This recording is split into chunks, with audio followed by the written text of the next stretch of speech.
Hello, welcome back to the course. In this video, we are going to continue with the JPA query method. So in the previous video, we have written our very first JPA query method, which is find by name. This will retrieve the list of employees based on the name column. So which means this will interact with the single column. What about the multiple columns? Let's say we have a SQL query that look like this, which is select star from table where name is equal to, let's say, Bhushan, and location is equal to India. How to convert this SQL query into query method? Basically, we are targeting the two columns. So we can easily achieve that by writing the JPA query method that look like this.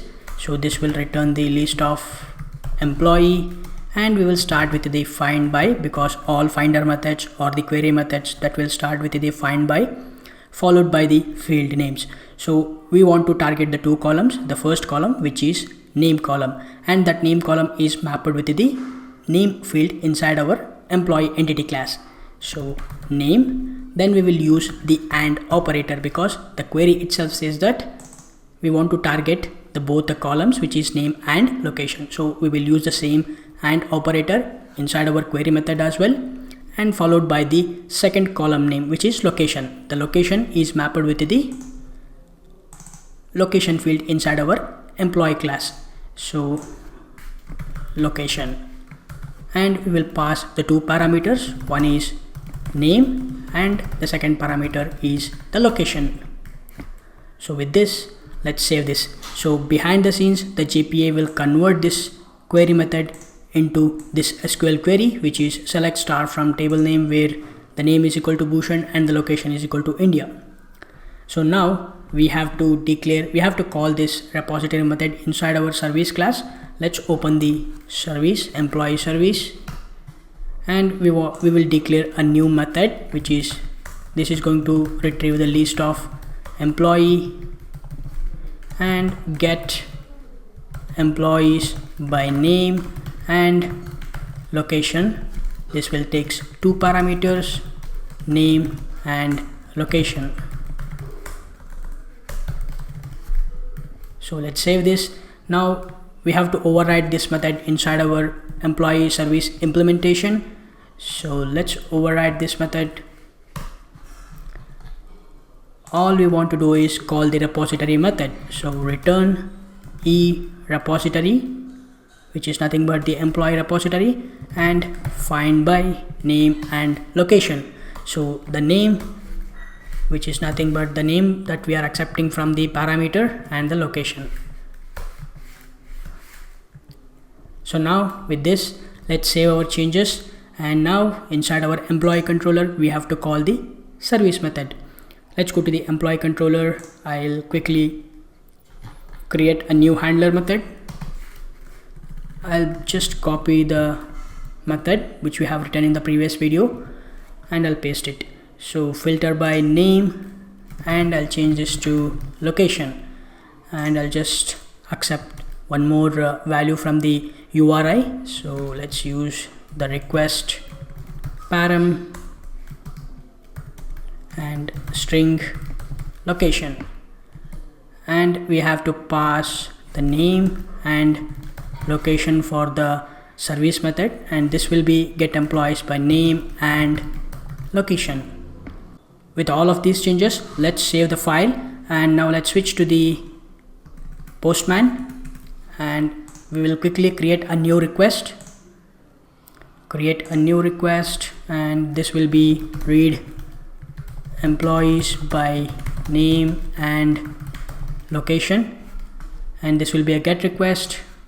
We will make use of the environment variable, which is URL / employees / find by name and location.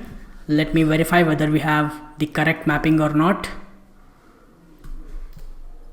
Okay, file filter by name and location.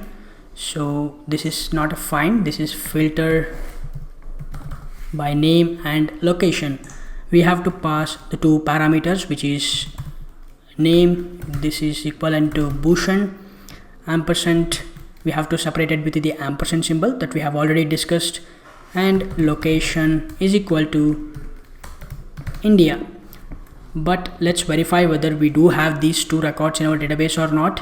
If I go to the read employees and when I click on this send, we should get the two records, but the location is empty. There is no location for these these three records. So what I'll do is basically I'll just update the records. Let's go to the update employee. I need to copy this whole thing. Update employee.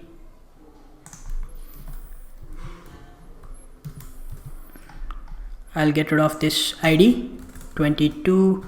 I'll quickly change this to 22, and we don't need this created at and updated at. It will automatically update.